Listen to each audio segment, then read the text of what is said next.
À 9 jours du début de l'Euro U19 qui se tiendra en Slovaquie, l'équipe de France de Landry Chauvin peaufine sa préparation à Clairefontaine avec 2 rencontres amicales contre Israël. Attention, elle est belle, l'intervalle, il l'a vu justement vers le capitaine Turgeman, qui a pu centrer. L'énorme retour du capitaine Ousmane Camara.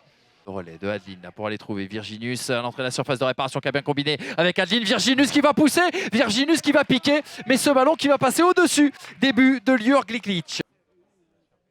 Mais le ballon reste français et on va insister avec la présence des grands et notamment cette tête et l'ouverture du score, notamment pour Ange-Johan Boni sur une tête bien placée, un bon service de Souleymane Touré qui a fait parler sa taille, son 2 mètres, son un peu plus de 2 mètres en tout cas, et qui a servi comme sur un plateau. Ange-Johan Boni qui ouvre la marque donc pour l'équipe de France. 30 minutes de jeu, la France qui mène 1-0. Et au plus près, pour finir par une frappe. Et c'est chose faite là avec Adeline justement et cet arrêt main opposé de Lior Gliklic.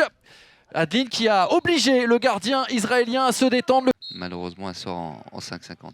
Et c'est la pause ici à Pibaro. L'équipe de France qui mène 1-0 depuis la demi-heure de jeu, depuis l'ouverture du score de Ange-Johan Boni. On l'a désormais dans les pieds d'Abdoulaba.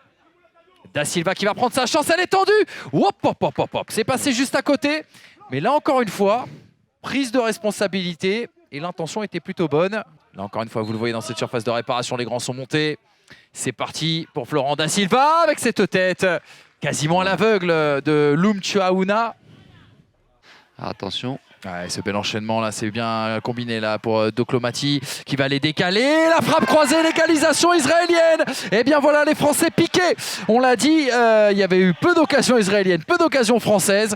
Mais tout simplement, il me semble que c'est Neora Ifra qui est venu inscrire ce but. C'est bien lui, le numéro 21. Même si sur celle-là... Oui, avec l'accélérateur là sur le côté droit, le centre en retrait, l'arme imparable. Malheureusement, on n'a pas pu reprendre du côté de Arconte. La deuxième lame, hop, hop, hop, hop, hop. Elle aurait été splendide et magnifique. Cette réalisation, si seulement Semedo avait réussi à trouver le cadre. Avec de l'autre côté dans la surface, on avait bien décalé. Et le bel arrêt sur cette tentative de Taïabed. C'est Timothée Lotutala qui s'est couché. Pour le receveur de la tête. On a beaucoup parlé des coups de pied arrêtés. Pourquoi pas maintenant avec cette tête justement. Et derrière la deuxième lane, Alan Virginus qui voit sa reprise passer au-dessus. Et c'est terminé. Ce premier match de préparation en vue de l'Euro U19 qui se déroulera en Slovaquie dans 9 jours se termine par un match nul. Un but partout entre Français et Israéliens.